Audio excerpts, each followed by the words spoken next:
అది జగన్తో పోల్చుకుంటూ కొన్ని బెనిఫిట్స్ బాగానే ఉన్నాయి అనుకున్నటువంటి వాళ్ళు వాళ్ళ వరకు ఓకే. కానీ ఉద్యోగుల్లో అనేక మందిని వేధిస్తున్నారు వీళ్ళు. ఆ వేధింపులకు బలవుతున్న వాళ్ళు సచివాలయ ఉద్యోగులు ఉన్నారు. వాళ్ళు దారుణంగా వేధింపబడుతున్నారు. 1,500,000 కుటుంబాలు వాళ్ళు అయితే సంతృప్తితో ఉంటారా ఎక్కడన్నా? వీళ్ళు వచ్చాక బాగుందని. ఇంతకు ముందు ఇక మిగతా వాళ్ళు లంచాలు తినే ఉద్యోగుడు హ్యాపీ. జగన్ టైంలో లంచాలు తినే అవకాశం లేకుండా పోయింది. అదే కడుపు మంటుంది.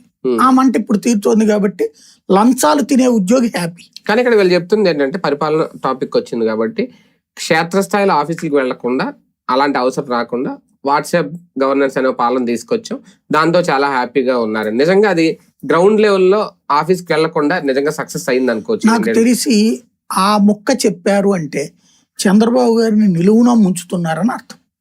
ఎందుకంటే వాట్సాప్ పాలన అంత చెత్త మరొకటి లేదు. వాట్సాప్ పాలనకి సంబంధించి సినిమా టికెట్లు బుక్ చేసుకోవడానికో రైలు టికెట్లు బుక్ చేసుకోవడానికో బాగున్నాయి తప్పించి ఈవెన్ బిల్లు కట్టాలన్న తలనొప్పి. మామూలుగా కూడా చేసుకోవచ్చు. అదే కదా, అంటే వీళ్ళకి ఇచ్చే ఫీడ్బ్యాక్ వీళ్ళ ఇప్పుడు ఎట్లా ఉంది, లోకేష్ చంద్రబాబు నాయుడు ఇద్దరు ఆలోచిస్తోంది జగన్ కి ప్రత్యామ్నాయం, వాలంటీర్ వ్యవస్థకు ప్రత్యామ్నాయంగా వాట్సాప్ పాలన. వాలంటీర్ ని నువ్వు ఒక రెసిడెంట్ సర్టిఫికెట్ అడిగావు తెచ్చిచ్చేవాడు, క్యాట్ సర్టిఫికెట్ అడిగావు తెచ్చిచ్చేవాడు, ఏ సర్టిఫికెట్ అడిగితే ఆ సర్టిఫికెట్ తెచ్చిచ్చాడు, ఇంటి దగ్గరకు వచ్చింది. ఇప్పుడు ఇందులో ఏమన్నా వస్తుందా?